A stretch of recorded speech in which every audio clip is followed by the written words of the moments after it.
Hello दोस्तों, नमस्ते। मैं शीला शर्मा।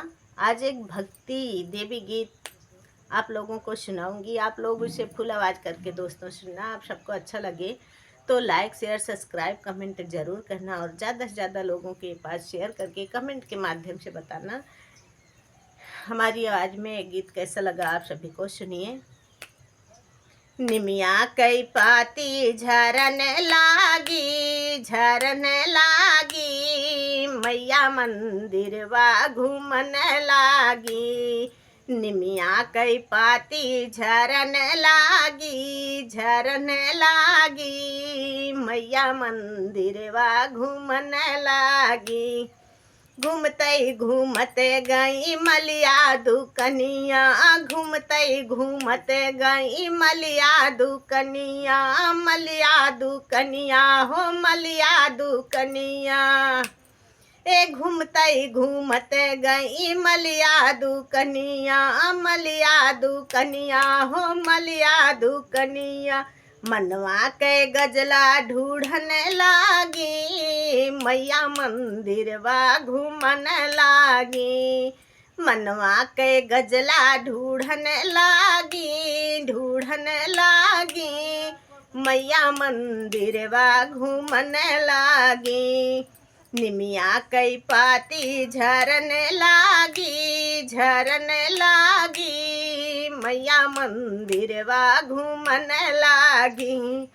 घूमते घूमत मैया सोनरा दुकान गई, घूमते घूमत मैया सोनरा दुकान गई, सोनरा दुकान गई, सोनरा दुकान गई।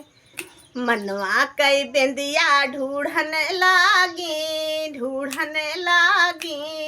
मैया मंदिर वा घूमन लागी। मनवा कई बिंदिया ढूढ़न लागी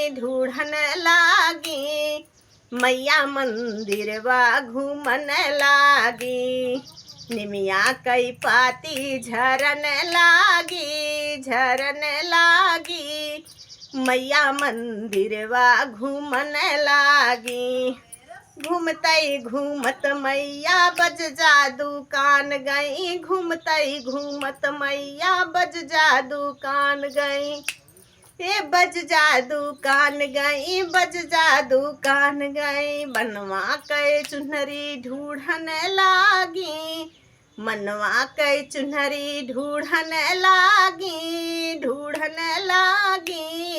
मैया मंदिर वा घूमन लागी। मनवा के चुनरी ढूढ़न लागी मैया मंदिर वा घूमन लागी। निमिया कई पाती झरन